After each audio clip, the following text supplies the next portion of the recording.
12 मई को colonel Sophia Qureshi पर अभद्र बयान देते हुए उन्हें धर्म के आधार पर आतंकियों की बहन के रूप में तुलना करने वाले मध्य प्रदेश के मंत्री विजय शाह पर आज बड़ी खबर आई है। जिन मंत्री को कोर्ट के आदेश के इंतजार के नाम पर अब तक कुर्सी से नहीं हटाया गया, क्या अब अदालत से आईना दिखाए जाने के बाद हटाया जाएगा? जहां मध्य प्रदेश के मंत्री विजय शाह को सुप्रीम कोर्ट से कड़ी फटकार के साथ गिरफ्तारी से अंतरिम राहत तो मिल गई, लेकिन आज मंत्री की माफी की दलील तक को नामंजूर कर दिया। अदालत में आज जस्टिस सूर्यकांत और जस्टिस एन कोटेश्वर सिंह की पीठ ने 3 सीनियर आईपीएस अधिकारियों को विशेष जांच समिति यानी एसआईटी की जांच करने के लिए कहा है।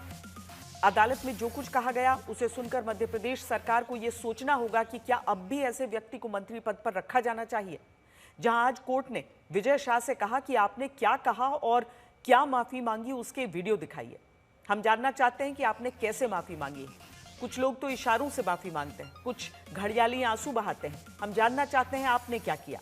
कोर्ट ने विजय शाह के वकील मनिंदर सिंह से कहा कि हमें आपकी ऐसी माफी नहीं चाहिए, आप पहले गलती करते हैं फिर कोर्ट चले आते हैं।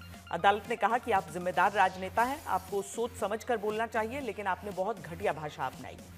विजय शाह के वकील मनिंदर सिंह ने कहा कि वो माफी मांग चुके हैं, माफी का वीडियो भी जारी कर चुके हैं। इस पर कोर्ट ने कहा कि माफी किस तरह से मांगी गई है इस पर निर्भर करता है। आपकी भाषा और अंदाज से नहीं लग रहा कि आप लज्जित हैं। आप कह रहे हैं कि किसी को ठेस पहुंची हो तो आप क्षमा चाहते हैं। अदालत ने इसके बाद मंत्री की माफी की अपील खारिज कर दी और कहा कि आपने सिर्फ इसीलिए माफी मांगी है क्योंकि कोर्ट ने कहा है। जस्टिस सूर्यकांत और जस्टिस एन कोटेश्वर सिंह की पीठ ने आगे कहा कि आपने 12 मार्च को यह बयान दिया। आपको पता था कि जब जनता की भावनाएं सेना के पराक्रम और देश के साथ थीं, तब आपने ऐसी घटिया भाषा सार्वजनिक तौर पर अपनाई। अदालत ने अब मध्य प्रदेश से बाहर के 3 सीनियर आईपीएस अधिकारियों को विशेष जांच समिति बनाने को कहा है। सुप्रीम कोर्ट इस पर गहरी निगरानी रखेगा। कोर्ट ने मध्य प्रदेश सरकार को नोटिस जारी किया है। कोर्ट ने एसआईटी से 28 मई तक पहली स्टेटस रिपोर्ट जमा करने को कहा है। ये किसी को माफी लायक ये इनका कृत्य नहीं है, लेकिन फिर भी भारतीय जनता पार्टी और मुख्यमंत्री और नरेंद्र मोदी चुप क्यों हैं? नैतिकता के आधार पर आप इस्तीफा नहीं ले सकते? क्या आप देश से बड़ी आप बताना चाहते हैं आपकी भारतीय जनता पार्टी की सरकार? क्या आप मैं समझता हूं कि इस पे तत्काल मुख्यमंत्री जी को इस्तीफा लेना चाहिए, और उसके बाद भी नहीं है तो मैं समझता हूं कि ये सरकार संवेदनशील सरकार नहीं है जनभावनाओं के अनुसार। आप लोगों ने प्रदर्शन भी किया था, अब तो सुप्रीम कोर्ट की तरफ से भी ये बातें सामने आ गई है। सरकार की तरफ से आपको क्या लगता है कि इस्तीफा फिर हो क्यों नहीं पा रहा है? मैं वही कहना चाहता हूं कि इनके मंत्री या विधायक कुछ भी बयान देते रहे, कुछ भी घटनाएं करते रहे, तो वो कभी उस पर आरोप नहीं लगाती बीजेपी। अगर और कोई मंत्री या कोई विधायक दूसरे दल का या पार्टी का नेता अगर बयान करता है उसको देशद्रोही बोलते हैं। तो आपके मंत्री देशद्रोही नहीं है जो जनभावना और सेना का अपमान कर रहे हैं। आइए आपको दिखाते हैं कि ये पूरा मामला था क्या। जिन्होंने हमारी बेटियों के सिंदूर उजाड़े थे, लोगों को हमने उन्हीं की बहन भेज करके उनकी ऐसी की तैसी करवाई। एक बार मोदी जी के लिए जोरदार ताली बजाएं। उन्होंने कपड़े उतार के हमारे हिंदुओं को मारा, और मोदी जी ने उनकी बहन को उनकी ऐसी की तैसी करने हमारे जहाज से उनके घर आए। कि तुमने हमारी बहनों को अगर विधवा किया है तो तुम्हारे समाज की बहन आके। कर्नल सोफिया कुरैशी के मुस्लिम धर्म की वजह से उन्हें आतंकी की बहन कहकर जोड़ने वाले विजय शाह मंत्री पद से हटाने को लेकर कोई एक्शन नहीं हुआ। ये साफ हो गया कि भले हाईकोर्ट माने कि गटर जैसी भाषा का इस्तेमाल विजय शाह ने किया, भले सुप्रीम कोर्ट कहे कि ऐसा बयान संवैधानिक पद पर बैठे व्यक्ति को नहीं देना चाहिए था, भले बीजेपी ने पहले कहा हो कि कड़ा संदेश वो विजय शाह को दे चुकी है, लेकिन विजय शाह के पास आदिवासी वोट का वो वोट बैंक है जहां बेटी और सेना के सम्मान की बात पीछे हो गई है। मुख्यमंत्री सवाल टालने से लेकर खुलकर ये कहने तक आ गए कि कांग्रेस न बताए मर्यादा क्या है। विजय साहब पर क्या खास करके मैं इस मामले में इतना ही कहना चाहूंगा कि न्यायपालिका ने जो आदेश दिया है, हमारी सरकार ने उसका यथायोग्य तरीके से पालन किया है, और न्यायालय जो कहेगा हम उस हिसाब से चलते जाएंगे। कांग्रेस कितने ही नाटक कर ले, कांग्रेस को मालूम है कि सब जुडिशियली मामला है। जब न्यायालय के समक्ष सारा मसला है तो न्यायालय से बढ़ के तो वो नहीं हो गए। और जिस बात को लेके वो नाटक बता रहे हैं, नेता प्रतिपक्ष पे भी मुकदमा था, वो इस्तीफा अपने नेता प्रतिपक्ष से मांग ले। असल में बीजेपी को लगता है कि अब अगर विजय शाह को हटाया गया तो कांग्रेस को क्रेडिट मिलेगा, बाकी फिर ये नजीर बन जाएगा कि कोई आपत्तिजनक बयान दे तो उसे हटाओ। इसीलिए कांग्रेस के नेता और विधायक राजभवन तक जाकर प्रदर्शन विजय शाह के खिलाफ करते रहे। कांग्रेस के लोगों को घसीटकर हटा दिया गया, विजय शाह को मंत्री पद से हटाया नहीं गया।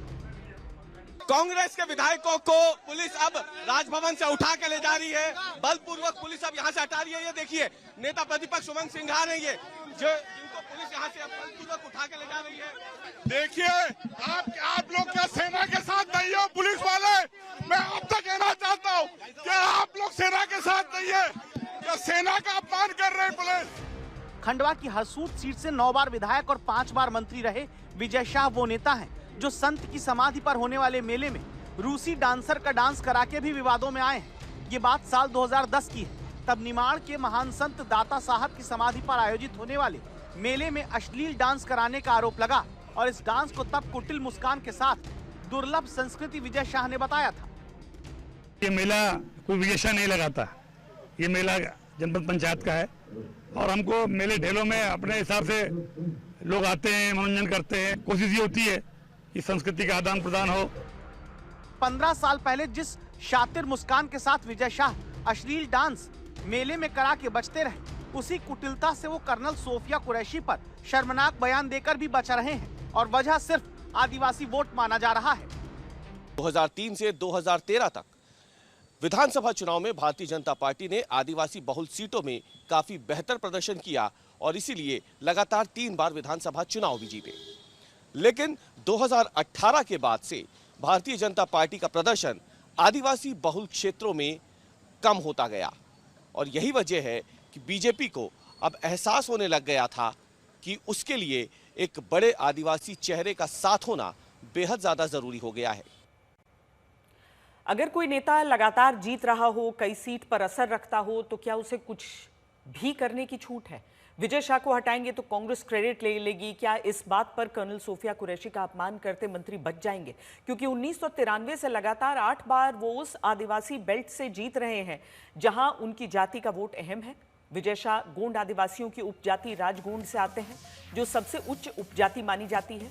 एमपी में कुल आदिवासी आबादी करीब 1 करोड़ 60 लाख है, जिसमें से अकेले गोंड आदिवासियों की संख्या करीब 56 लाख के आसपास है। एमपी की कुल जनजाति आबादी में गोंड आदिवासी आबादी का प्रतिशत 35.5% है। विजय शाह की राजगोंड उपजाति का प्रभाव कितना है, इसका अंदाजा इसी बात से लगाया जा सकता है कि हरदा, खंडवा, बुरहानपुर, बैतूल समेत आसपास के कई आदिवासी बहुल क्षेत्रों में विजय शाह के परिवार का प्रभाव है।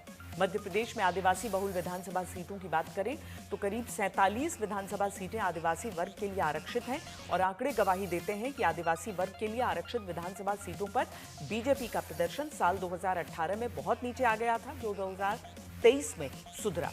अब सवाल है कि क्या सुप्रीम कोर्ट से लगी फटकार के बाद विजय शाह को इस्तीफा दिलाकर या सीधे मंत्री पद से हटाकर कड़ा संदेश दिया जाएगा कि बेटियों के सम्मान की बात केवल जुबानी नहीं है।